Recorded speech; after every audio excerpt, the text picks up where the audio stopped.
Hello, everyone. Hope you are well on this Saturday morning. It already feels a little warm out here. It is right about 8 a.m.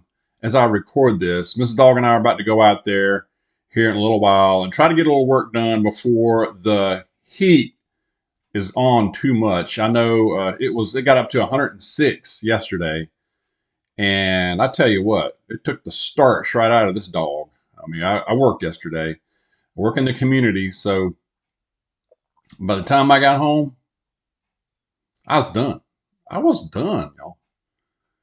I'm ready for some cool weather. I think it's getting a little cooler starting next week here. I hope it is for you guys. Anyway, I'm going to talk about how I believe that it's going to get ugly. And I know a lot of people are saying that, but I believe right now that we're in somewhat of a calm before a storm. And I know that term is used a lot, but I believe it. I'm going to go into it a little bit. If I have time, I'm going to go into some things that I feel that I think are going to happen and some things that are not going to happen. I may not have time for that. That might be another video because I don't want to make these videos too long. Okay. If you're like me, I don't watch real long videos typically. They got to be like good for me to watch them.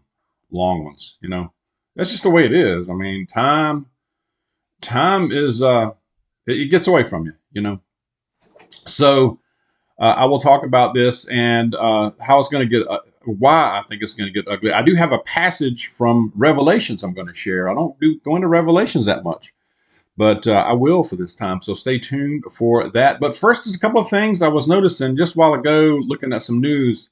And this seems to happen more these days. I know I hear about it the last couple of years at least. It's probably been going on more than we realize. But violence at high school football games. We're into high school football season now. And our kids are grown, so we haven't been to a high school football game in a long time, but for quite a while. But I was seeing where around the country there's violence, there's shootings, there's just brawls, fights, mostly involving players, and that's a shame. I mean, that's a shame. I mean, I know back when we played high school sports, including football, it just didn't happen. I mean, you might have had a tussle or a fight in practice, but I don't think the coaches liked that. They did. They just kind of let it go for a little while. But not at a game, man. Not at a game. You don't do that. Time, it's a different time right now. It's just a different time. But I saw where some reports were coming out of, and there was some video about it. I know Georgia, of course, Georgia. It happens here. It happens all over the country. I saw Virginia as well. Virginia and Georgia were the two states that I was hearing about that. But it's a dang shame because I'm sure that most of the people there just want to watch a game. I mean, yeah, it's a shame. Also, when I'm trying to find out some news and stuff, the headlines of these, and I don't know, I even across non-mainstream media outlets, I don't care. I have no care in the world about Kevin Costner's divorce. I mean, okay, the guy's a fine actor. I liked him in Field of Dreams. He was in some other movies. It's cool. But I don't care about his divorce life. I mean, come on. I don't care. I don't care. I mean, it's just the way I feel. Also, now this was interesting. I saw this yesterday. It might have been the day before. I don't know. Biden has what's an alcohol czar? But anyway, this guy, wait till I get to his name, is a director of the National Institute of Alcohol Abuse and Alcoholism, whatever that is. This guy's name is George Koob, Koob. He's a boob, not a coob. But this dude says that the United States may follow Canada and limit beers to 2 a week for citizens. What a joke. What a joke. What? I mean, I'm not a drinker. I'm not a big drinker. I drink very little. I will drink a beer occasionally when I'm grilling food at a barbecue or something like that here on a weekend. A 6-pack lasts 2 months here. Okay. But however, people should have the freedom to drink what they want to drink, I believe. I mean, I know too much is not healthy. I get it. But to say for the government to say they're going to limit you to 2 beers a week, not going to happen. Not going to happen. That's definitely in the not going to happen category. All right. I'll say that for sure. How are you going to enforce that? I mean, first you're going to, there's no way they can enforce this. There's no way. People are going to have their beer. They're going to have that. If you were somehow able to enforce this, the only way I can figure they could do that is somehow with the digital. It goes all digital. They might be able to prevent you from buying it or limit you, but there would still be an underground. I mean, it's like prohibition, it would, the moonshine would crank. People still make moonshine now, but it would crank way up, and it would probably be more dangerous than what you can buy now. So anyway, I just thought that was very interesting. What a joke. I mean, these people are way off the loony bin. I mean, these people are in some kind of fantasy land that I know nothing about. Gonna limit beer for real? Come on, man. All right. I think the American citizen is in deep, deep trouble, y'all. Without naming too many names, that kind of thing. The ones that are celebrating right now, there are a lot of people celebrating some things that are going on with some people being booked and getting a mugshot and all that.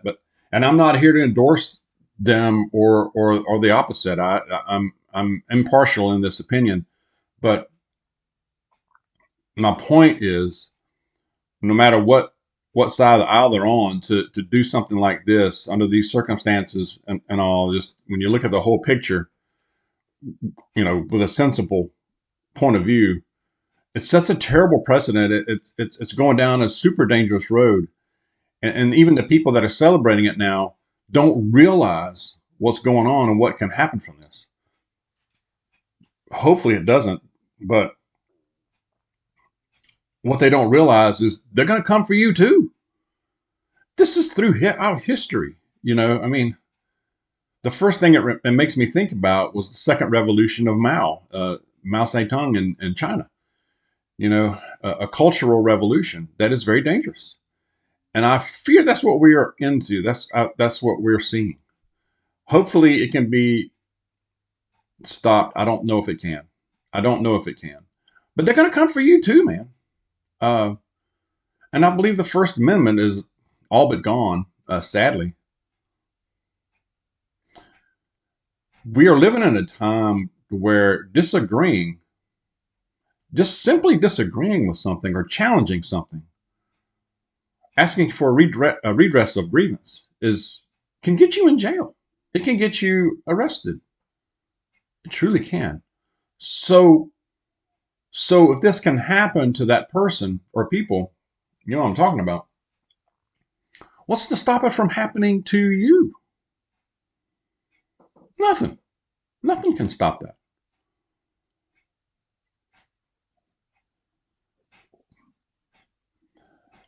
And that's the truth. That's the way I look at it. But the first is almost gone. They're going to come after the Second Amendment. It's already happened. Now, that's a super red line for many, including me. And so that's why I say this is not going to just stop on its own. I think things are going to get ugly.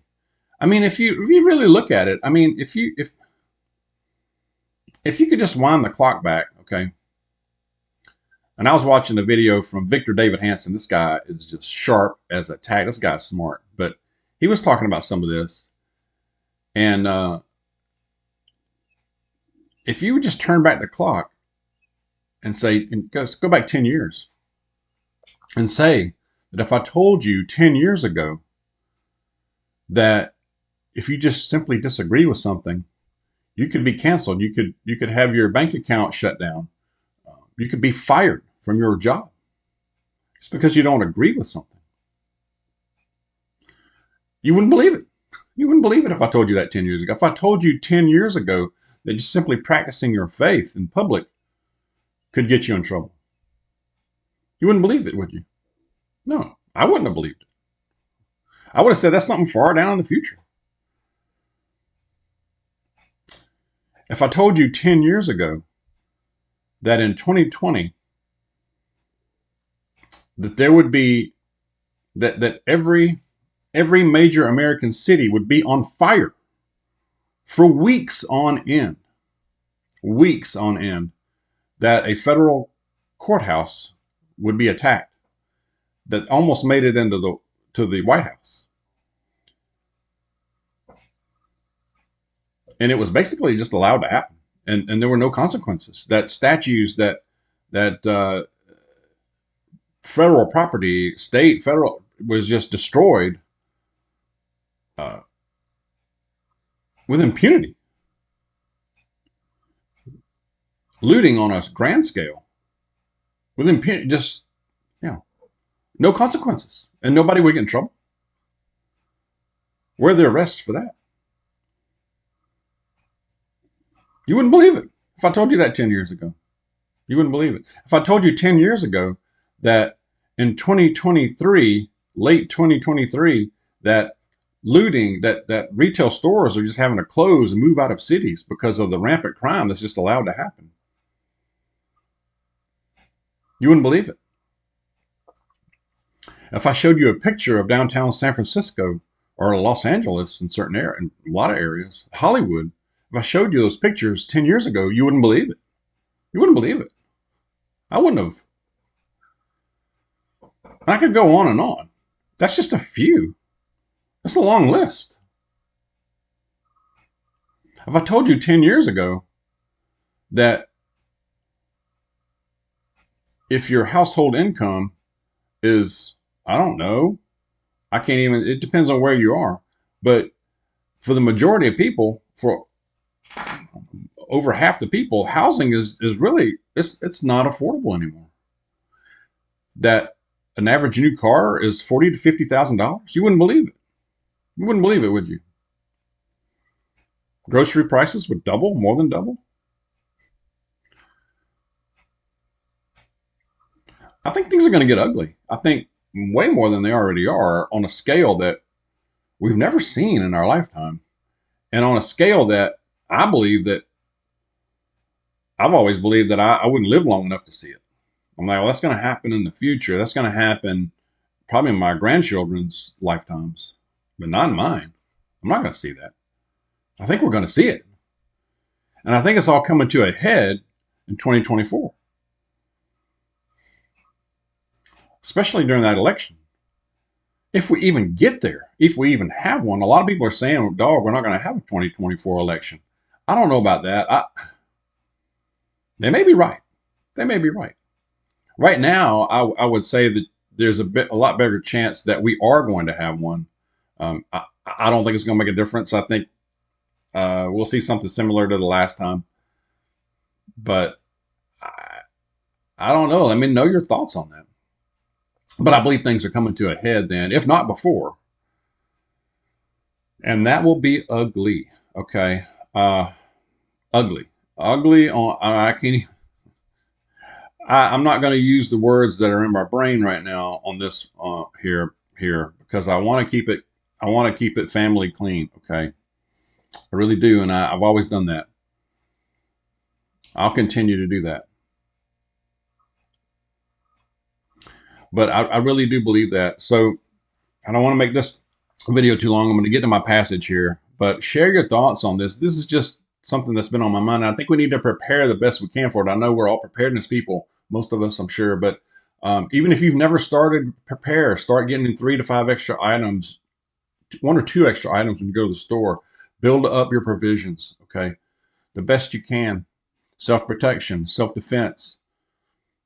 That's important also. Water, food. Okay. We talk about that a lot, but my main point is even if you've never started, even if you haven't started doing much like Dawg, where I live, I can't, or I just haven't done that much preparing, or I'm starting to wake up. That's fine. Start now. If you start now, if you start today, you're ahead of most people already within a day. Okay. That's just my thought on it. All right. Passage today is from Revelations 12, chapter 12, which you got to read the whole. I'm not going to read the whole chapter, but I think you should. The whole book is good, but I believe it offers hope as well. A lot of people are like Revelations. Ooh, it's just this strike. It's negative, but it's really offers hope. But anyway, Revelations 12, chapter 12, verse 12 says, "Therefore rejoice, O heavens, and you who dwell in them. But woe to you, O earth and sea, for the devil has come down to you in great wrath, because he knows that his time is short." Are we seeing that right now? Possibly. A lot of folks do think we are. The signs, a lot of signs that we are approaching the last days. Are we? I don't know. I don't know for sure. We are seeing signs, but that's still, no one knows the day or the hour but God himself. Okay. But it looks bad right now. So, all the more important to stay in prayer and stay close to our walk with God, stay close to Jesus every day, every hour. Let's keep in prayer, keep preparing. Share your thoughts. God bless you. I'll see you soon.